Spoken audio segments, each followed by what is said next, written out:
Welcome to the In English Coffee Office. Today is Saturday, March 7, and like every morning, David and Alex are at the coffee machine. Morning, Alex.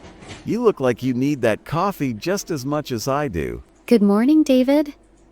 To be honest, I think I need it more. Rough start to the day? You could say that. My alarm didn't go off, so it was a bit of a hectic morning. I hate when that happens.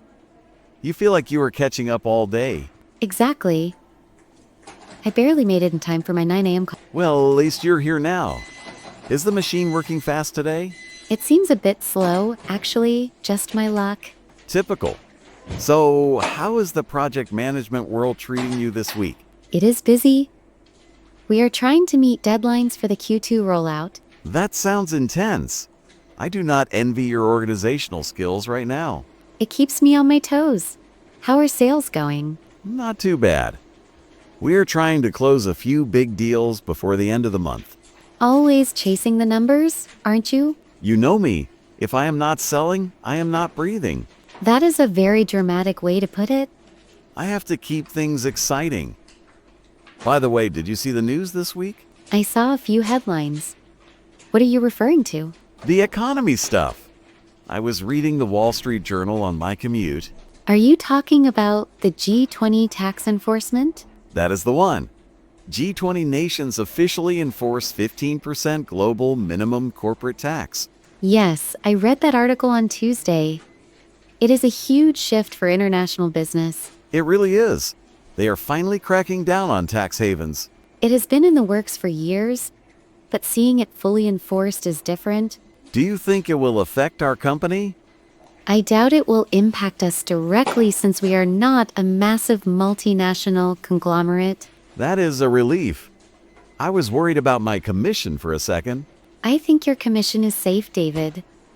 This is about companies like Amazon or Google. True. The article said it is expected to generate $150 billion in additional tax revenue globally. That is a staggering amount of money. Hopefully it goes to public services. We can only hope. It is interesting how all these countries finally agreed on something. It took a long time, but it levels the playing field for smaller economies. I guess that makes sense. No more hiding profits on a tiny island. Precisely. It forces companies to pay their fair share where they actually do business. Well, as long as they do not raise the price of coffee, I am okay with it. Always thinking about the essentials, I see. Speaking of essentials, did you see that medical news from Boston? The one about the transplant? Yes, that was incredible. I saw it in the Boston Globe yesterday.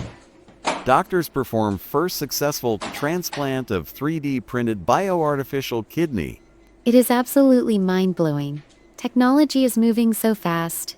I mean, they printed a kidney, Alex, a working kidney. I know. The article said the patient is recovering well and the organ is functioning. That changes everything for people on waiting lists. Definitely. The article mentioned there are over 90,000 people waiting for kidneys, just in the US. Imagine not having to wait for a donor. You just print one out. It simplifies the logistics immensely. No more rejection issues either, theoretically. Why is that? Because they use the patient's own cells to create the bioink for the printer. Bioink. That sounds like science fiction. It does, but it is reality now. It is a massive breakthrough for biotech. I wonder how much a printer like that costs. Probably more than our entire annual budget, David? Fair point. I won't ask purchasing for one just yet. Please don't. Stick to asking for new monitors. Hey, I need dual screens to track all my sales leads. I'm sure you do, but seriously, that medical tech is a game changer. It really is. It makes you wonder what they will print next. Hearts, livers, the possibilities are endless if this trial proves long-term success. We might live to be 150 years old at this rate. Let's try to survive this work week first, before we aim for 150. Good plan. Speaking of surviving, are you ready for the madness this summer? Summer? You mean the heat? No, the World Cup. The hype is already starting. Oh, right. I saw something about tickets on USA Today this morning. Yeah, FIFA World Cup 2026 ticket frenzy crashes servers as final phase opens. I am not surprised. Everyone wants to go since it is hosted here. It is in the US, Mexico, and Canada. It is going to be huge. Did you try to get tickets? I tried. I sat in a virtual queue for 2 hours. And did you get lucky? No luck. The site crashed just as I was selecting seats. That is so frustrating. The article said millions of people were logging in at once. It was chaos. I might have to watch it on TV like everyone else. The atmosphere will still be great. Bars and fan zones will be packed. True, but I really wanted to see a game live.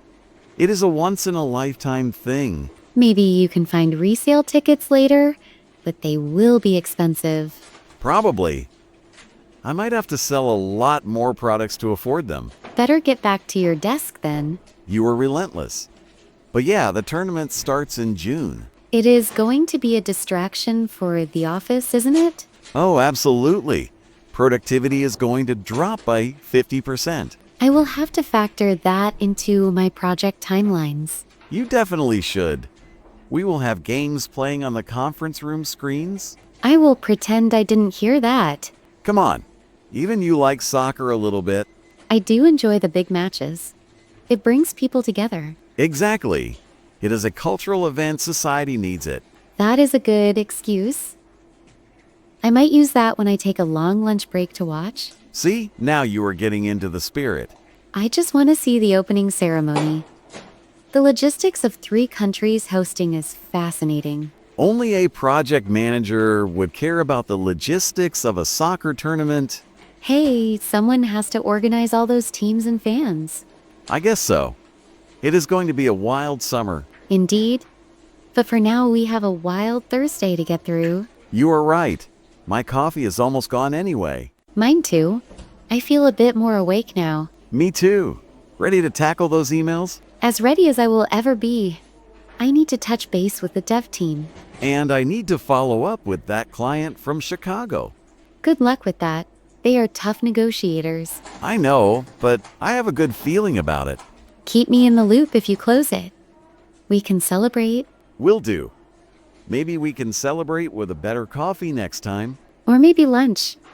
I forgot to bring mine today. Lunch sounds good. Let's check in around 1 p.m. Sounds like a plan. Don't work too hard, David. You know I hardly work? Just kidding? I know you are working hard. See you later. Catch you later, Alex. Time to get to work. Don't forget to subscribe and practice your English every day. You'll see how it just keeps getting better and better. See you tomorrow. Hope you have a fantastic day.